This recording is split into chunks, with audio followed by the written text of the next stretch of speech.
Hollie, you have a PlayStation Access. Now, it wouldn't be PlayStation at E3 if I didn't catch up with the legendary Ono-san to talk about Street Fighter V on PS4. Now, we want to start with talking about the online, because we know that the online is so important for fighting games. What is Street Fighter V doing to make the online better than ever before? So I can't go into real details just yet, but we've been working on Street Fighter for such a long time, and we want to take everything we've learned on the previous games and then bring that into the new generation of Street Fighter V. There are communities all over the world popping up and playing the game online, and we're really looking forward to uniting all the communities as one, with things like cross-platform play between the PS4 and the PC. Okay, so for PlayStation fans, you announced the first public beta. What can PlayStation fans expect to get out of the beta? Are there many characters they can play? Can they just do online, offline? What can they do? We're really excited about the beta. Obviously, it was just announced here at E3 during the Sony press conference. The first beta for Street Fighter V will be exclusive to PS4 starting on July the 23rd and running for 5 days. And we're really excited. We're going to have a number of different characters for people to play and to enjoy. But what's really cool is that we're going to be able to take feedback from the fans during the beta and make the final product better. We've never been able to do that before, so we're really looking forward to seeing what all the fans in the UK have to say about the beta and taking their feedback on board as well. So to keep the gameplay fresh, there are some new things added to Street Fighter V. We've got the V triggers and V attacks have been added. Can you tell us what these are and what you hope to bring to the gameplay while still keeping it as something people that have been playing Street Fighter for a long time will still know and remember?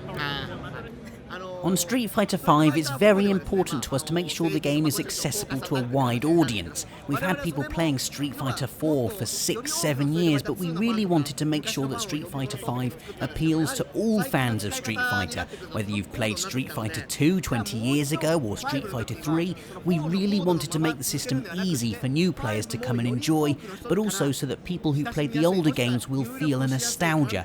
So familiar but fresh is really what we're going for. With the V trigger system, we made it really easy to execute. You just push 2 buttons, Fierce Punch and Fierce Kick, and you're going to be able to instantly go into that V-trigger mode. We've made each character very different. They each have their own V-triggers and V-skills that make them unique, but at the same time the execution is very simple, so everyone will be able to enjoy the game. Birdie is back. Now, in the Capcom 15th anniversary poll, Birdie came last. So why is Birdie back? Yes, it was definitely a big surprise we had in our pocket for E3, but just because a character ranks low on a popularity poll doesn't mean the character is bad. It can also be that people don't understand them or just think he's not been presented well. Within Capcom internally, we were looking at the different characters people wanted for Street Fighter 4, and we tended to add them, whoever was popular. So with this title we said, we want to surprise the fans, we want to bring them something they're not expecting. We looked at Birdie and said he's actually a really interesting character in the Alpha series, but what can we do to make him that much more interesting now in Street Fighter V?